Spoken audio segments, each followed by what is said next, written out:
If the world goes into chaos, where could you be truly safe? Look, nobody wants a World War III.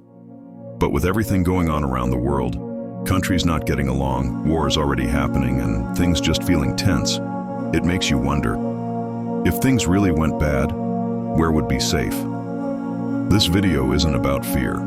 It's about thinking smart, staying informed, and knowing the places that might actually stay peaceful if the worst ever happened.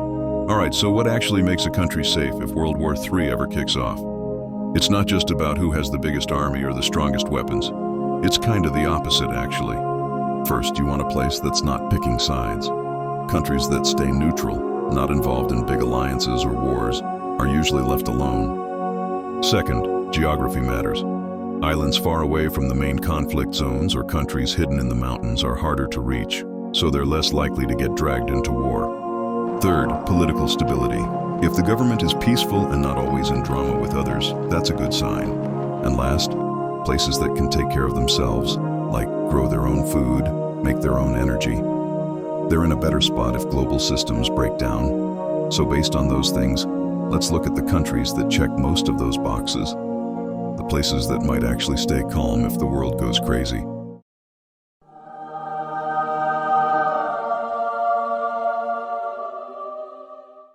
First up, Switzerland. This country has been neutral for over 200 years. They don't join wars, don't pick sides, and honestly, they're experts at minding their own business. On top of that, they've got bunkers built all over the place, even under schools and homes. And with all those big mountains around, they're not easy to invade. If things get bad, Switzerland's probably just gonna stay chill like always. Next is New Zealand. Way out in the South Pacific, far from all the drama. It's got clean air, fresh water, and tons of open space. They're not involved in big military alliances, and they don't have enemies. If a world war breaks out, New Zealand's basically off the radar. Plus, the people there are pretty chill too, probably more worried about rugby than missiles. Another one is Iceland. No army, no enemies, and it's literally in the middle of the ocean. They get their energy from volcanoes and hot springs, so they don't depend on oil or gas from other countries. And honestly, who's going to start a war with Iceland? It's peaceful, cold, and far away. Perfect place to stay out of trouble. Costa Rica. Now this one might surprise you. They actually got rid of their army back in 1948. Since then, they've focused on peace, education, and protecting nature. No beef with anyone. If you want a quiet life surrounded by jungles and beaches while the rest of the world argues, Costa Rica's a solid option. Canada's a big one, literally. It's huge, full of natural resources and pretty far from major conflict zones. Sure, it's close to the US, which might be a target, but if you head up north, like the Yukon or parts of Alberta, you're far away from everything. Plus, Canadians are nice. If you knock on someone's door during a crisis, they'll probably offer you a sandwich.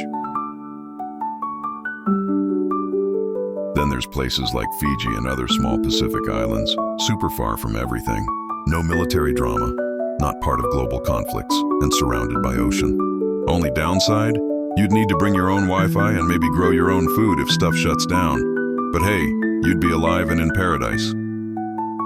And finally, Argentina. More specifically, the Patagonia region down south. It's super remote, beautiful, and not really on anyone's target list. It's got rivers, mountains, farmland. You can basically live off the land if you had to. If World War III ever happens, Patagonia could feel like you're on another planet. All right, before we wrap up, here are a few more places that might not be top of the list, but are still pretty safe if things get wild. Peaceful, rich, and way up north. Norway's got good infrastructure and keeps things cool politically. Low-key, stable, and doesn't make headlines. It's like the quiet kid in class that no one bothers.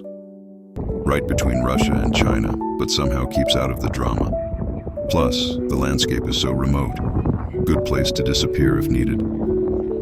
Especially the southern part, remote, peaceful, and not involved in global politics.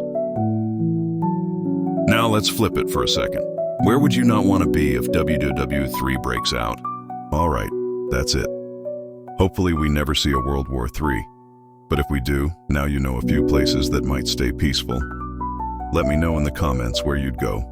Stay safe, and I'll see you in the next one.